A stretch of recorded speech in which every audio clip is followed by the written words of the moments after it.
The year is 1999. The Dreamcast is the shiny new kid on the console block. Sega, full of hope that they're not going to arse up this generation. And Capcom, the undisputed king of 2D fighters, thanks to the likes of Street Fighter 2, decide to throw a curveball at the fledgling system. Enter Power Stone, a chaotic, colourful 3D arena brawler that feels like Capcom tossed its rulebook into a blender with a pinch of anime flair and a whole lot of imagination. Sounds interesting, eh? Well, hello you. I'm Guru Larry, and today, let's take a perusal through the history of Power Stone. Why it's so delightfully different from Capcom's other fighting catalogue, its influence on the industry, and its triumphant return in Capcom Fighting Collection 2. Back in the late 90s, Capcom rules the fighting game market. Street Fighter 2 had redefined the genre, and titles like Darkstalkers and Marvel vs. Capcom kept the arcade scene buzzing. However, fearful they would eventually become a victim of their own success, the Big C wanted to try something new in the fighting world. Something more chaotic and more accessible to the average arcade gamer. In fact, Capcom's horizon was so broad on this concept, their main inspiration was Jaleco's 1987 title, Buta-san. Basically, imagine a pig-thinged Bomberman with no walls, and you have Buta-san. The chaotic dash to grab bombs and desperately lob them at your opponents was just the kind of pandemonium Capcom wanted incorporated into this new fighting game. All they wanted to do to improve the concept was add some punches, kicks, and an eclectic cast of characters from around the world, such as a belly dancer, a Native American warrior, and they had on their hands Power Stone. And with such innovation, you need powerful hardware. And what better tech could you place such a game on but Panasonic's 3DO M2? Yeah, so you can probably tell where this is going. Panasonic had seen how tough Sony was as a competitor with the original PlayStation completely obliterating the original 3DO in sales, despite having a 2-year head start. So Panasonic quietly pulled the plug on the console, leaving multiple developers high and dry. So Capcom had a great concept, but no system powerful enough to put it on. It was beginning to look like Power Stone was already doomed before it could even start. But by pure luck, and just in the nick of time of its cancellation, the House of Hedgehog themselves, Sega, came knocking. They had just developed an arcade system called the Naomi, which also had a console in development in tandem. Sega were on the lookout for new titles to be released on their upcoming system, and thought they'd give Capcom a bell, just in case they happened to have anything in the pipeline. And thus, the stars had aligned. Power Stone was born. Directed by Hideaki Itsuno, who'd later helm Devil May Cry and Dragon's Dogma, the game was Capcom's bold attempt to break free from the traditional fighting game mould. Set in an alternate 19th century world where adventurers chased magical power stones said to grant wishes, the game's story was less about gritty rivalries and more about treasure hunting hijinks. Imagine an anime Indiana Jones in a Royal Rumble, and you're kinda getting the drift.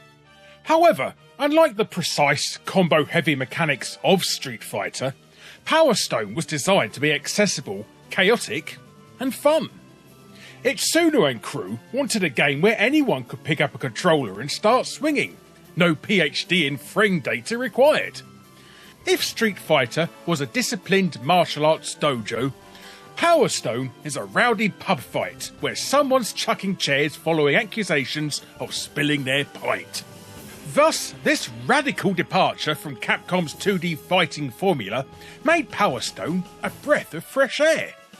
It wasn't trying to compete with Tekken or Virtua Fighter in the 3D fighting space. It was carving out its own niche, inadvertently creating what we call today the arena brawler. I mean, yeah, it wasn't the first arena brawler. Squaresoft's Ehrgeist did manage to beat it to market by a year, and there are probably a few other exceptions. But in interviews with developers, Power Stone is often accredited to being the main inspiration of their game's development. Whether it be Super Smash Bros., Dragon Ball Z Budokai Tenkaichi, or Tom and Jerry War of the Whiskers, Itsuno's brainchild is always the one brought up. Power Stone has also broken out of the gaming scene, not only receiving cameos in other games such as Capcom vs SNK 2, but in 1999 a one-off manga as well as a 26-episode anime series were released. With over 200,000 arcade machines sold in Japan alone, Capcom knew they had a bona fide hit on their hands, so just 1 year later a sequel was released. Power Stone 2 was everything a sequel should be. 4 new characters, more stages, more interactivity in the arenas, and, biggest of all, the game was bumped up to 4 players, literally doubling the chaos. Bizarrely, however, this one feature was partially the reason for the franchise's downfall.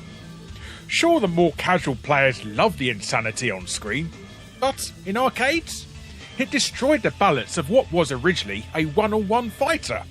But keeping an eye on 3 combatants ready to throw a wardrobe at your head? No.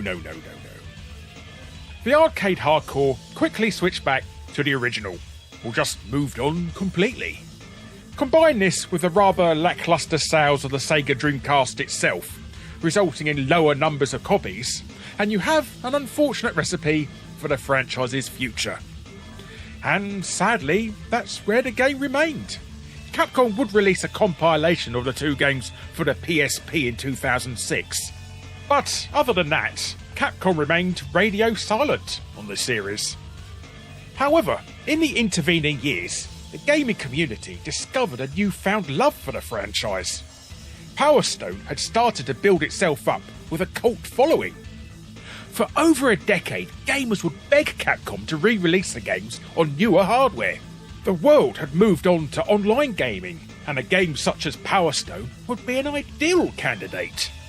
Capcom had released Street Fighter countless times over the intervening decades, and were now starting to republish some of their other lesser-known fighters.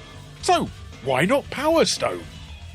Flash forward to 2025, and Power Stone is finally back, strutting its stuff in Capcom Fighting Collection 2 for the Nintendo Switch, PlayStation 4, Xbox One and PC.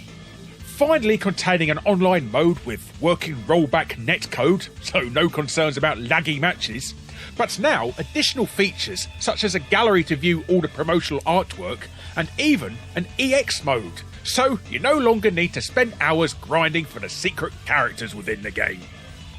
Where do we go from here? Who knows? If Capcom Fighting Collection 2 proves to be a success, we may yet finally see a Power Stone 3. Well, we'll probably see it release the same date as Mega Man Legends 3, because Capcom. But you never know. One can only hope. Hello you. Thanks ever so much for watching. Be sure to subscribe to be first to see future Fact Hunt episodes. Click on the bell if you already are to make sure you're notified, and be sure to check out my other episodes. And if you want to be super awesome, check out my Patreon. But thanks again for watching, and until next time friends, I'm missing you already.